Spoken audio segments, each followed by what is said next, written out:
Before we start today's show, we want to invite you to stick around at the end of the episode to enjoy a preview of a new podcast that premieres on July 14th.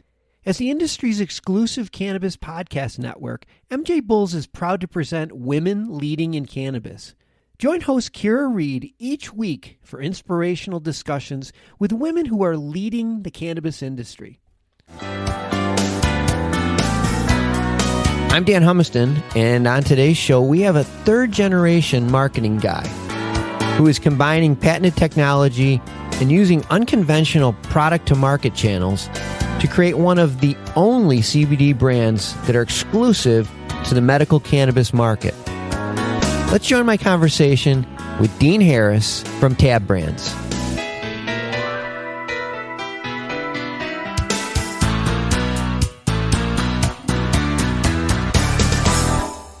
Hello, Dean. Welcome to the show. Thanks. Thanks for having me, Dan.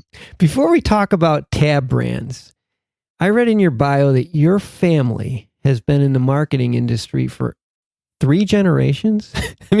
Yeah, that's right. How many generations have there been marketing? Probably 4. Formal marketing in the United States probably started in the late 1800s. And the first person in my family to be in marketing was my grandfather, who started an advertising agency in New York City in 1922.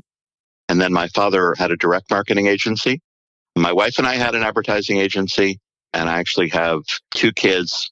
One's in marketing and one has an advertising agency. So you're 4th generations now. Well, 4 generations, yeah. It's like Mad Men. Yeah, my father was sort of from the Mad Men era. I was kind of post-Mad Men myself. Oh, that's great. Well, let's jump into this. TabBrands. I just taken this right. It's a patent pending effervescent tab, hence the name, that delivers CBD to medical marijuana patients. So let's start right off with, tell us what an effervescent tab is and how does it work? Sure. Well, we have what in effect is an effervescent delivery system. Okay. So the idea is, how do you deliver an active ingredient? In our case, we're doing both CBD and something called THCA, which is a non-psychotropic form of cannabis. How do you deliver it efficiently, quickly, and discreetly and with good taste? So we figured out how to do it using an effervescent tablet technology and an effervescent powder. Essentially, you place the tablet in any liquid, hot or cold. The tablets are very small and discreet. They're about the size of a Benadryl. Place it in any liquid, hot or cold. It dissolves instantly, and it takes on the flavor of that liquid. Okay. We also have a CBD powder, which in effect is our CBD formula, but in an untableted form. And that powder is actually being used as an ingredient for many products, pretty much anything that's water soluble. So CBD beverages can contain our powder, which is water soluble, and in a way of delivering CBD efficiently using CBD that's non-nano infused. I can see where that's going to be huge. Wow. Yeah, we really have only been in the CBD side of the business for less than 2 months. It's been exploding, in large part because CBD is so popular due to the change in the U.S. Farm Bill at the end of 2018. CBD is a market that's really interesting. It's huge. But from a marketing perspective, which is certainly one of the ways I look at it, CBD has been marketed all over the place. I mean, there are all sorts of incredibly unrealistic claims.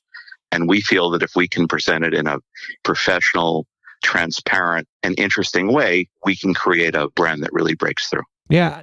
I mean, I love your brand strategy. And one of my favorite sayings when it comes to brands is you always want to be narrow and deep. And you've elected to put all your TabBrand eggs into the medical cannabis market. I really think that that's a great approach. Explain to our audience, though, why you made that decision.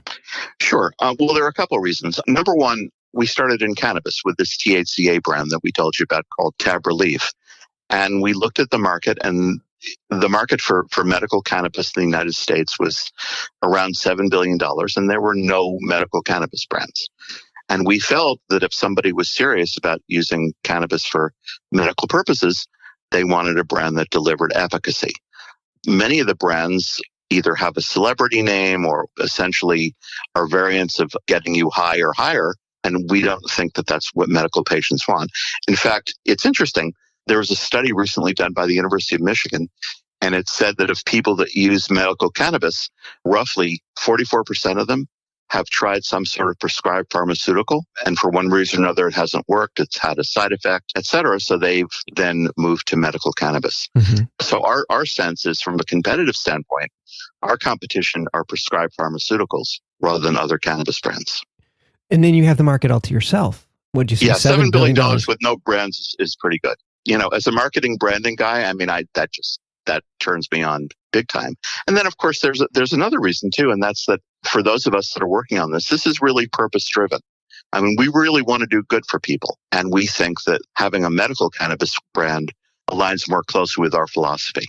And one of the things we find fascinating is that the need for medical cannabis, or CBD, which offers health and wellness benefits, is global. Interestingly, with CBD, we don't have the same sort of constraints that we have with cannabis. Sure. We don't have the same issues in terms of scale of production or licensing or access to raw materials. So we really think that what we're trying to do is ultimately going to create a global brand rather than a brand just in the United States. Well, on that same, kind of in that same line is getting your product to market. I also love your sort of out of the box approach to getting your product to the market. You use a conventional method, selling through dispensaries, but you're also in some non-conventional places like senior citizen centers and assisted living centers. We think that we can go to places where patients in effect are aggregated, where they need our product, and where there is direct medical supervision. So places like assisted living centers, where essentially everybody who's there has got issues with pain, inflammation, appetite, and in many cases, if they're in the memory loss unit, our products can help there as well. We're selling, in effect, one-to-many rather than one-to-one. Mm-hmm. And as a marketer, you always want to establish a direct relationship with your consumer.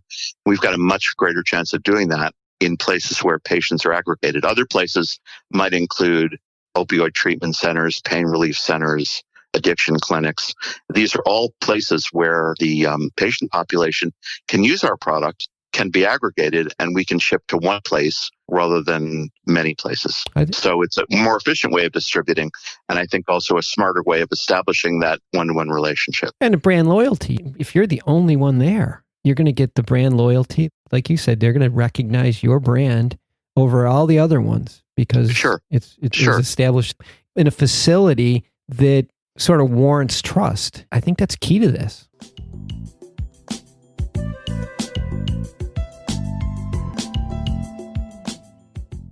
Yes, and I also think that we would very much like to make our product, in effect, a subscription product. It's like a prescription where you get it on a monthly basis, and we'd like to be able to sell our product to people on an ongoing basis. So the customer acquisition cost would be once, rather than an acquisition cost that changes every time somebody goes into a dispensary and they have to make an individual decision. Mm-hmm. Having that direct relationship and an enduring way of selling to consumers, we think is better for consumers and certainly provides a more profitable model. I think the technology is really, really exciting. And we didn't talk a ton about it, but I think it's great. And I also think it's great that you're sort of dancing with the girl that you came with, staying in the market that you want to be in. You're not going to go to different markets and try to be something for everybody. But as far as the tech goes, are there going to be opportunities for people to maybe license your technology? Yes, absolutely. We do have a licensing model, and we've also tried to build our company to be very lightweight. So the deals that we're doing currently almost entirely represent licensing deals, where we're licensing our tech either under our brand or under other people's brands on a white label basis. And in effect, we're being paid on a royalty basis. So essentially, it's a win-win. It's performance-based. We want them to sell more. And when they sell more, they earn more and we earn more too. That makes a lot of sense. Well, we've been speaking with Dean Harris, who's the CEO of TabBrands. And we have all of his contact information on our website. So if anybody wants more information, you can just zip onto our website to see this. Dean, really exciting stuff. I'm so glad that you were on the show with us today. Hopefully I can get you back on again as this continues to take off. That would be great. Thanks so much for having me on. And I look forward to hearing the podcast myself. Well, good luck.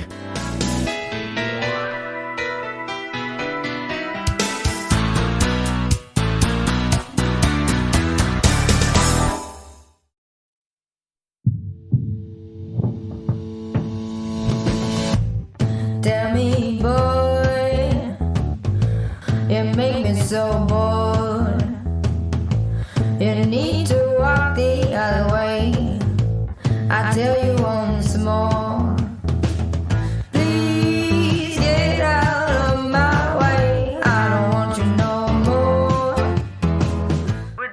boy.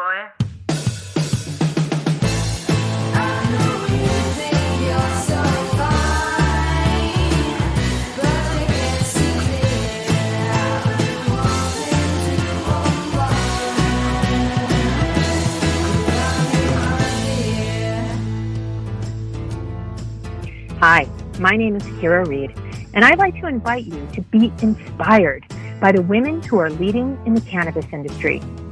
Each week, we will discuss empowerment, leadership, and what it means to be a woman in charge in marijuana, hemp, and CBD. As the founder of the Women Empowered in Cannabis community, I have had the great pleasure to get to know many brilliant and talented women who are CEOs, executives, politicians, advocates, and community leaders that are focused on creating a cannabis economy that is just, fair, and equal. We'll learn how these women make decisions, how they navigate a predominantly male industry, and what they're doing to level the playing field for women. I hope you'll join us.